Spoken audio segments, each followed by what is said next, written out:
দক্ষিণ কলকাতা বা কলকাতার বা পার্শ্ববর্তী এলাকার যে শত শত মানুষ আজকে এত জটিলতা প্রতিকূলতার মধ্যে দিয়েও এই মিছিলে হেঁটেছেন, তার মধ্যে দিয়ে প্রমাণ হয়েছে সরকারি জমি আমরা বিক্রি করতে দেব না।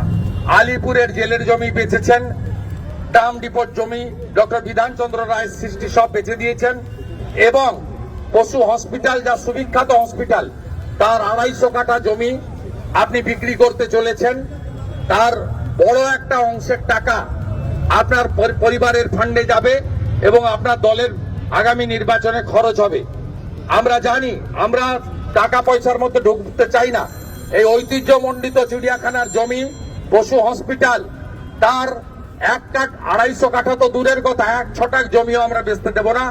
ভারতীয় জনতা পার্টির দক্ষিণ কলকাতা, উত্তর কলকাতা, যাদবপুর, হাওড়া আমাদের সাংগঠনিক জেলাগুলি সমস্ত মানুষকে নিয়ে যদি সিদ্ধান্ত না নেয়, গঙ্গাসাগর মেলা এবং মকর সংক্রান্তির পরে লাগাতার ধর্ণা ইত্যাদি আমরা করব এবং আমরা আবেদন করব সচেতন নাগরিকদের জনস্বার্থের মামলা করুন, রাজ্যপালের কাছে ডেপুটেশন করুন, কেন্দ্রীয় মন্ত্রী ভূপেন যাদবকে মেল করে এই অন্যায় এবং বেআইনি সিদ্ধান্তের প্রতিবাদ করুন।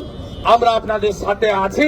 জমি চোরের বিরুদ্ধে লড়তে হবে, চাকরি চোরের বিরুদ্ধে লড়তে হবে। বিরোধী দলনেতা ওইসব জায়গায় গিয়ে যে মিছিল টিছিল করেছেন, তাতে যা খবর পাওয়া গেল স্থানীয় কোনো মানুষ, স্থানীয় বিজেপি নেতা টেতা তাও নেই, বাইরে থেকে লোকজনকে নিয়ে গিয়ে গুটি কয়েক লোক মিলে কিছু কুৎসা করা হয়েছে, কিছু বিভ্রান্তি ছড়াবার চেষ্টা হয়েছে। এই করে ওই এলাকায় বা বাংলার মানুষের কাছে কোনো সাড়া পাওয়া যাবে না। স্থানীয় মানুষ সাড়া দিচ্ছেন না। সরকার কোনো প্রশাসনিক সিদ্ধান্ত যদি নেন, তো সেই সমস্ত জায়গায় দাঁড়িয়ে বিরোধী দলনেতা প্রতিটি ক্ষেত্রে কুৎসা করবে, বিভ্রান্তি ছড়াবে। মানুষ সেসব বিভ্রান্তিতে সাড়া দেবেন না। সেই জন্য স্থানীয় বিজেপির নেতাদেরও তাদেরকে আজকে অধিকাংশকেই দেখা যায়নি।